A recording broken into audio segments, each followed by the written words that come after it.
মালয়েশিয়ার একসময় লৌহ মানব এবং আধুনিক মালয়েশিয়ার রূপকার যাকে বলা হয় মাহাথির মোহাম্মদ, একটানা 27 বছর যিনি রাষ্ট্র ক্ষমতায় ছিলেন এবং তিনি আজকে মালয়েশিয়ার যে উত্থান, মালয়েশিয়ার যে অর্থনৈতিক অবস্থা, সেটার পিছনে তার অনন্য ভূমিকা রয়েছে।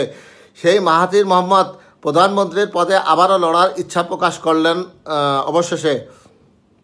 মালয়েশিয়ার সাবেক দুইবারের প্রধানমন্ত্রী ডক্টর মাহাথির মোহাম্মদ আবারও প্রধানমন্ত্রীর পদে প্রতিদ্বন্দ্বিতা করার সম্ভাবনা উড়িয়ে দেননি। সম্প্রতি পুত্রাজায়ায় পারদানা লিডারশিপ ফাউন্ডেশন আয়োজিত একটি বই প্রকাশ অনুষ্ঠানে তিনি মন্তব্য করেন। অনুষ্ঠানে তার জীবন ও নেতৃত্ব নিয়ে লেখা a conversation with Tun doctor Mahathir Mohamad A legacy of leadership and vision শীর্ষক বইটি উন্মোচিত হয়।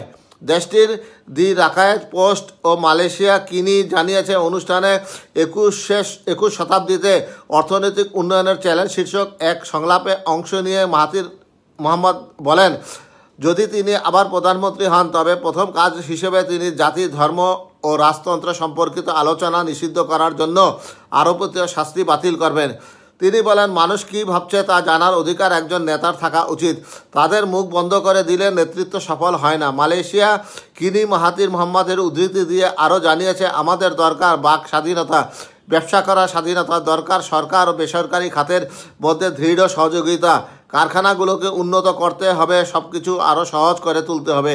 তবে মাহাথিরের এই বক্তব্য সামাজিক যোগাযোগ মাধ্যমে মিশ্র প্রতিক্রিয়া সৃষ্টি করেছে। অনেকে মনে করছেন মাহাথির নিজেই অতীতে মালয় আধিপত্য বিভেদমূলক বক্তব্য দিয়ে জাতিকে বিভক্ত করেছেন।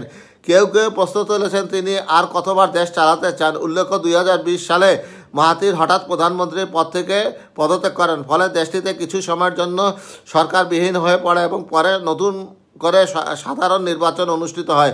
যদিও মাহাথিরের অনেক আজীবন অনুসারী এখনও রয়েছেন, তবে মালয়েশিয়ার একটি বড় জনগোষ্ঠী মনে করছে এই রাজনীতিবিদের উচিত এখন চূড়ান্তভাবে অবসর গ্রহণ করা।